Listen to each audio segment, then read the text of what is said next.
So I am Felicia from Facebook. I have actually been working in the space of augmented reality and mixed reality for more than a decade of my career. I actually started as a game designer more than 15 years ago, and then went on to work for Ubisoft as a creative director, working in what was at the time this smaller, hushed project that ended up being the Kinect. And then I went on to work for at Microsoft, and I was one of the original designers on the HoloLens. That was 7 years of my career, and now I'm actually at Facebook. The title says creative strategist, but actually I'm happy to have just moved into being the head of design for social VR at Facebook, which is really exciting for me because I get to continue to expand, helping build some of these products of the future. So I'm going to pause there for a second.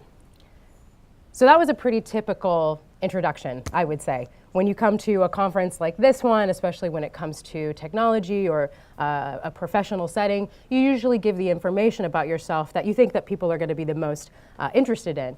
This is technology, so I'm going to talk to you about my technological past and the experience that I have. But I think it's really important for everybody to understand and reflect that we all have things about ourselves that, beyond the experiences that we have cultivated through our professional experience, that actually contributes to how we think about design and how we approach problems. Here's a couple of things about me that you may not know. I'm a black woman. Shocking, I know, shocking. You know, you guys were like, oh, I had no idea.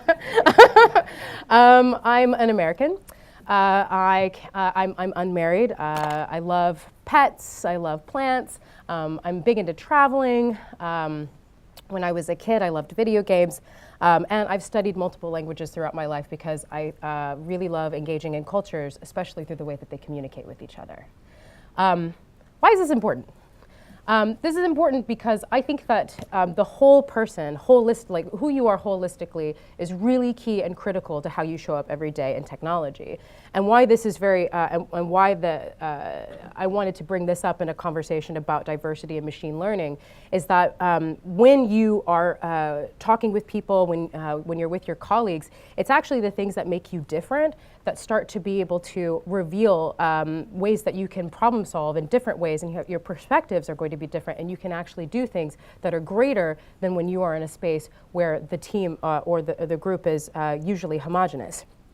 And and these natural points of friction, especially if you are in a team that is diverse, helps everybody to be smarter and to work harder. Studies have shown that, you know, in homogeneous groups and where people have a lot of things that are similar about them, and that could be on a myriad of aspects. So it could be, you know, age, sex, it could be background, education, upbringing. While these groups can and do make good products, they often struggle to make really great ones because it's our diversity that allows us to have a better ways of thinking about and tackling these problem sets. And when you are in a space where your views are unchallenged, it very often gets reflected in the products that are built. In the case of machine learning and AI, it's actually reflected in the very code that's written. And this might naturally manifest in those who are creating that code or writing that code to manifest their own values, their own priorities, because they have the power to make it. Because, you know, our machines are truly reflections of ourselves. To illustrate, so I want to say maybe 5 years ago or so, working in this space, especially in emerging tech, you have a lot of different people that you interact with. And at the time, I had a colleague who was working in the space of AI and voice assistance. And we were just having like a casual conversation. We'd worked a little bit together. I wasn't working in AI assistance, but he was, and you know, we were having a casual conversation. And at the time, and there was quite a lot of press about the assistance because it was fairly new in the consumer space. And he started lamenting to me. He was really frustrated. He was like, "Ah, man, Felicia, I am really frustrated by how negative the press has been about the fact that AI assistants have the voices, have female voices." Now, I was a bit confused myself because I was like, how is it that he doesn't get the problem here? So very, very calmly, I was like, well, when we have products like this that come out into the market, especially products that are, when we have AI that is about, serving a function in the assistant realm, and if all of the voices are female, we start to potentially double down on antiquated stereotypes about the role of women versus the role of men. And he paused, and then he took a swig of his drink, and he was like, but Felicia, the data shows that clearly women are much more suited to be assistants than men are. And even if if there are male assistants, they're not gonna be really good ones. That was shocking, to say the least. It was a very shocking moment, a conversation that I wasn't expecting to have. It's actually quite important. I want to highlight it because up until that time, a lot of the things that we shared, the things that we had in common, were things like we both worked in design, so we had a strong strong common viewpoints on process and how we think about systems and things like that. But it wasn't until he revealed this opinion about himself that suddenly I was situationally aware that not only do we share two different opinions, but very likely his opinion is shaped by the fact that he's a man, and my opinion is shaped by the fact that I am a woman. And on the topic of women being better suited for submissive assistant style roles, I think it's very clear that a lot of this, the data that he was citing is shaped by years of cultural bias. And it's present throughout our media, right? It's present throughout television and movies and advertisements. Obviously, this is an older advertisement. We don't, this is something back from the 50s, but this is still a prevalent issue of today that actually affects women today.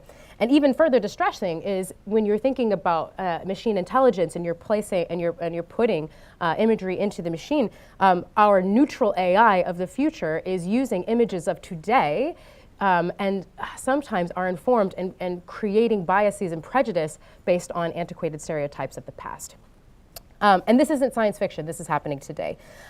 Vincent Ordonez of the University of Virginia, he's a computer science professor, he noticed some concerning patterns that was proliferating through some of his image recognition software. Two of their prominent research image collections displayed a predictable gender bias in their depiction of activities such as cooking and sports. Images of shopping and washing were often linked to women, and images of coaching and shooting were often tied to men. And they discovered that these machine learning software, that what they were training, these data sets didn't just mirror the images, they doubled down on it, and it amplified it. So if a photo set generally associated women with cooking, software trained by that, by studying those photos, then were more likely to create stronger associations between women and cooking. So much so that over time, even if the software was exposed to an image of a man in a kitchen, it would wrongly label the man as a woman. So it jumped from, the software jumped from some women, homemakers are made up of women, to if it's somebody who's in the kitchen, it can only be a woman. And this is problematic, right? Because we know that, I think, with the reaction in the audience, I think we know that that's ridiculous.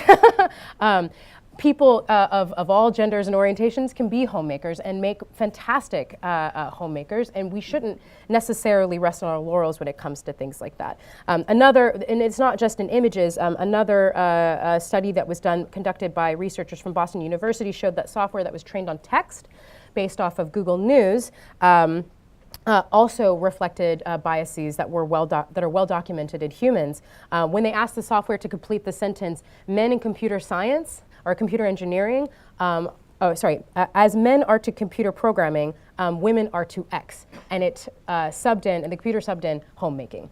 So again, these biases are making their way into our AI. And as our sophisticated machine learning programs grow, these distortions matter. And coming back to the voice UI, it's important to point out that obviously there are voice UIs that aren't only women. However,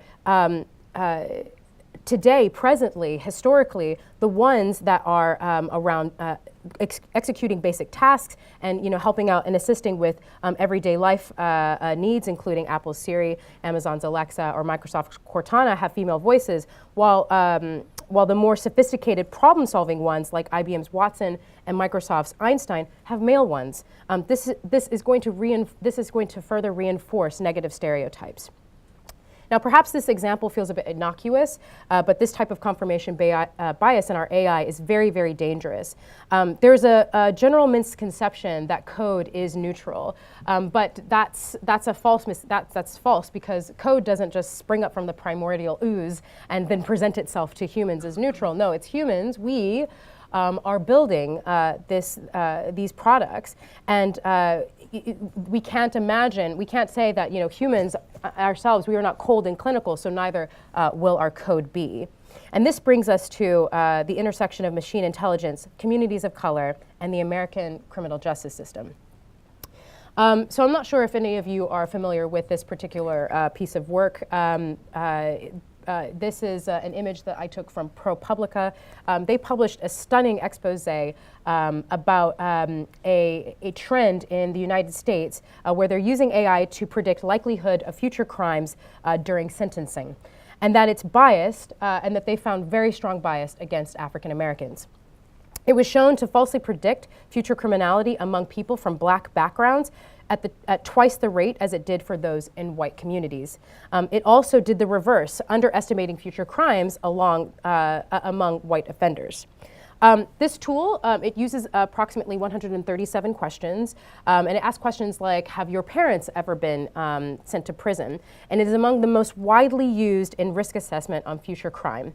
The company that created the software, they're called Northpoint, they've actually refused to allow anybody to go in and look at the code itself, claiming or saying, this is a proprietary software and that it has business value.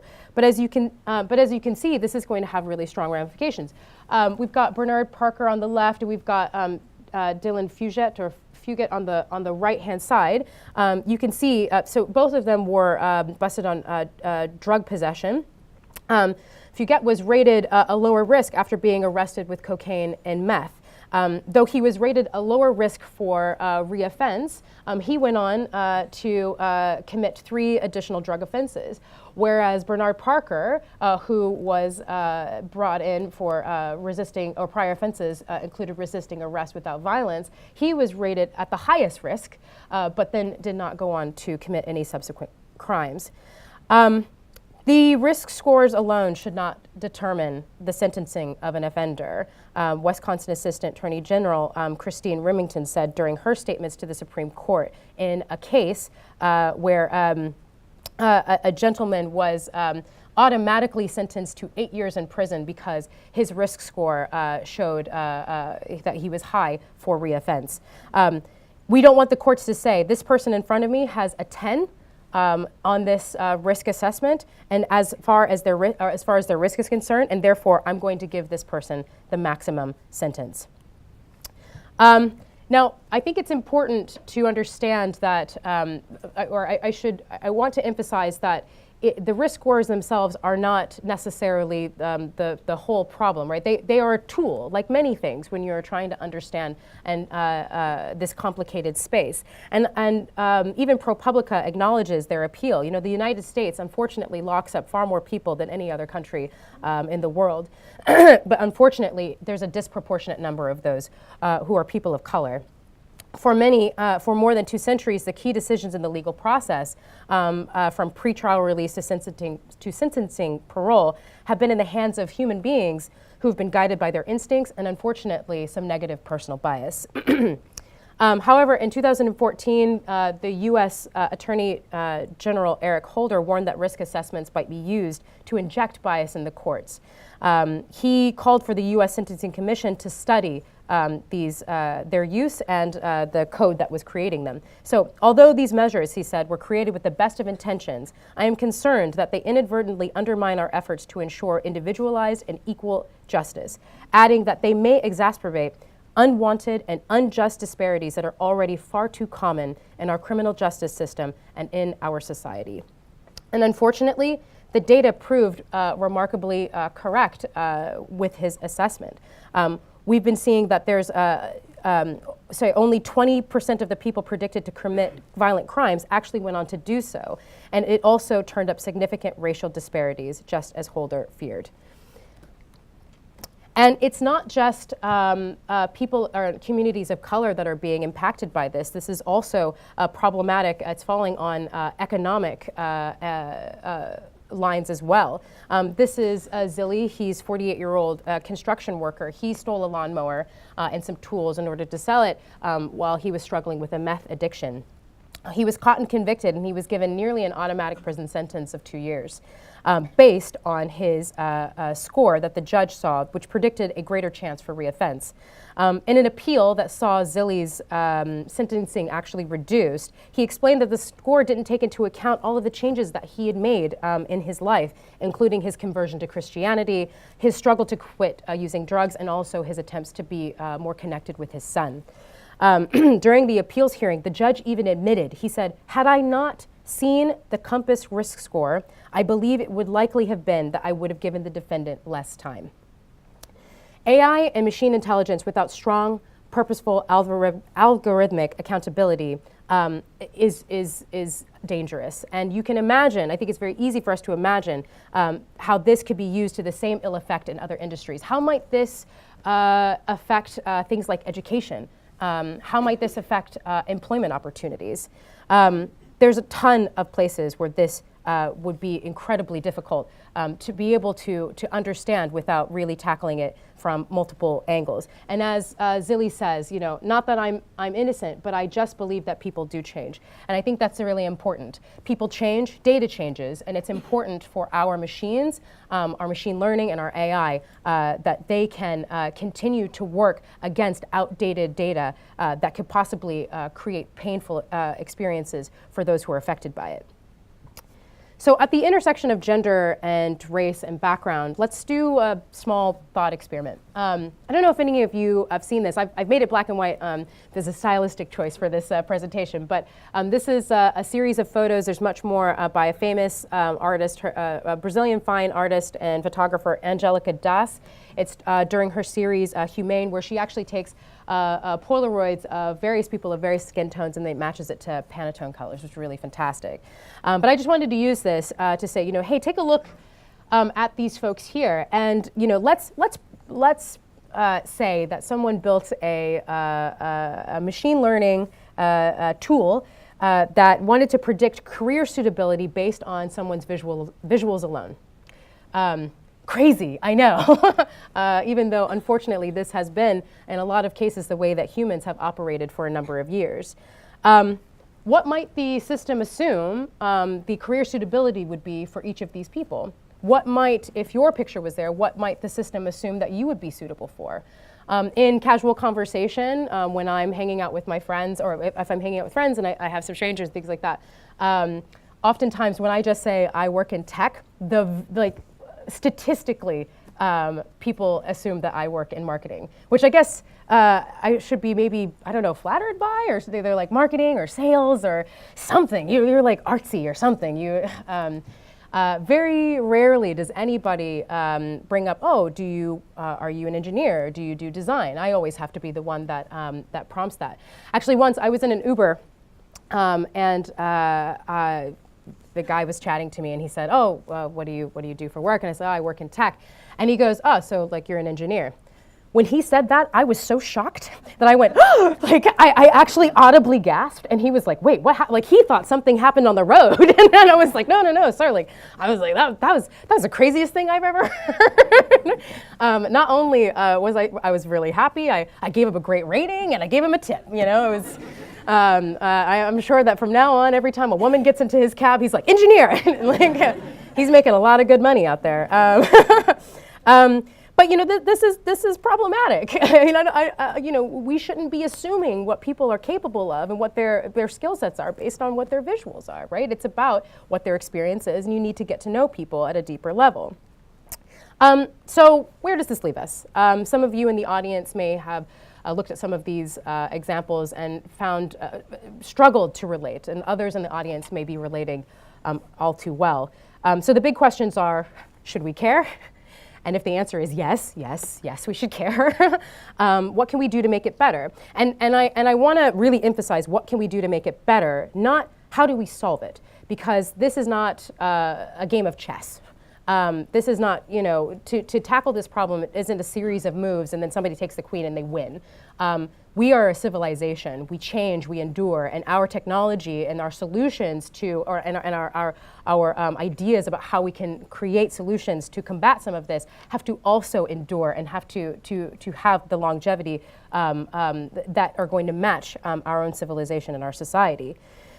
So on the question of why we should care, it's because creating technology and tools that acknowledge our differences while affording us equal opportunities for the betterment of our lives, I believe, is a moral and ethic responsibility for each of us in the industry.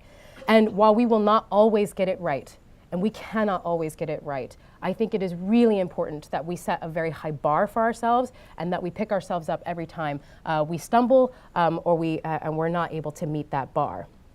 So how can we make things better? How can we tackle this space and work towards enduring solutions that will carry us into the future? Well, the best way we can reflect the values of diverse communities is in our technology is by hiring diverse teams to build them. And how does that get us there? Well, because the research shows us time and time again that diverse teams are smarter, are more innovative, and are more effective ward against unchecked and unintended bias than homogeneous teams. In a study published by Economic Geography, they pooled data of about 7,615 firms that participated in the London Annual Business Survey, a questionnaire conducted with the UK's capital executives that asks a number of questions about their company's performance. The results revealed that businesses run by culturally diverse leadership teams were more likely to develop new products than those that had homogeneous leadership. David Rock and Heidi Grant write in The Subject of Why Diverse Teams Are Smarter, communicating that striving to increase workplace diversity is not just an empty slogan. It is a good business decision. A 2015 McKinsey report on 366 public companies found that those in the top quartile for ethnic and racial diversity in management were 35% more likely to have financial returns above the industry mean. And those in the top quartile for gender diversity were 15% more likely to have returns above the industry mean. While correlation does not equal causation, greater gender and ethnic diversity in corporate leadership does not automatically translate into more profit. The correlation does indicate that when companies commit themselves to diverse teams and leadership, that they are more successful. More diverse companies, it also leads to more diverse companies. More diverse companies are better to win top talent. They can improve their customer orientation, employee satisfaction, and decision making, which all leads to a virtuous cycle for the betterment and increasing returns of the company. This in turn also suggests that other kinds of diversity, including, for example, age, sexual orientation, can also, global mindset, cultural fluency, are also likely to bring some level of competitive advantage to those companies who can employ that. So as you can see, though it might put you at ease to hire people who look or sound like you or from the same cultural background as you are, don't fall into that trap, because it actually it's being able to work with those who are different from yourself that are going to keep you sharp, that are going to be able to bounce different perspectives off of each other, and you're going to be able to see how that nets out in more innovation. The bottom line really is that complex teams are needed to solve complex problems. Currently, the AI field itself is rarefied. It's mostly in the hands of researchers and mathematicians, but quickly it's becoming something that is going to be very important for technology companies across our communities. And we're already using them for a variety of products. And it's important now that we have diverse teams in order for us to check unintended bias that might be creeping into the AI. Will Byron at Fast Company sums it up well. Teams of more diverse backgrounds will naturally raise the questions, illuminate the blind spots, and check assumptions to ensure such powerful tools are built upon a spectrum of perspectives. Variety and expertise also plays a key in creating machine learning that effectively serves everyone. They also encourage greater scrutiny of each member's actions, keeping their joint cognitive resources sharp and vigilant. And by breaking up workplace homogeneity, homogeneity, you can allow employees to become much more you can make sure that employees are much more self-aware about their own potential bias, and any entrenched ways of thinking automatically get shaken up. Excuse me. And I think that it's also really important to understand that it's not simply about hiring one woman or one person of color or one person from the LGBT community, et cetera, and then expecting them to be the voice of their entire community. We need to work very hard to make sure that we've got a more balanced mix, because again, those teams allow for people's voices to be heard. And that's really, really important. If you have somebody in the room who is different from you and has a different perspective from you, please take a moment to reflect on what it is that they're bringing to the table, because it may just turn into a really wonderful contribution that is going to really push the innovation and the abilities for your product to reach greater markets. Some people might counter that by saying, well, shouldn't those people in the room have thicker skins? But the thicker skin model is not a solution. As Anne-Louise Davidson of Concordia University Research challenges, the downside to the thicker skin strategy is that it perpetuates problems in the long run. It normalizes hate, it creates tolerance of aggressive behaviors, and encourages bystanders to remain silent when they see aggressors. It also erodes personal ambition, income, careers, and reputations of underrepresented groups in STEM fields.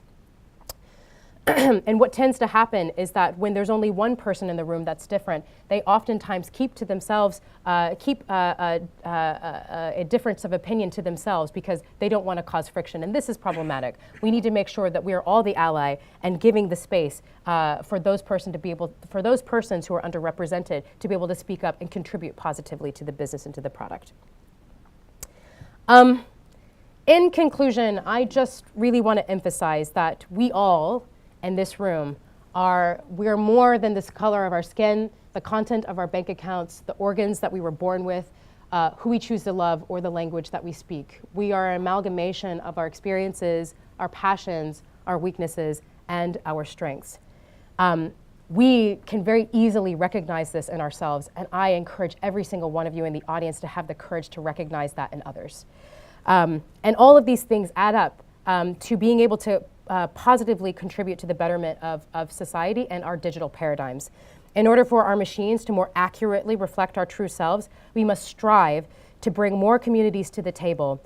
Investing in education and building more diverse teams are a great start. And by doing so, we have the potential to achieve amazing things, leaving stale stereotypes and crippling community bias in the analog past where they belong. Thank you.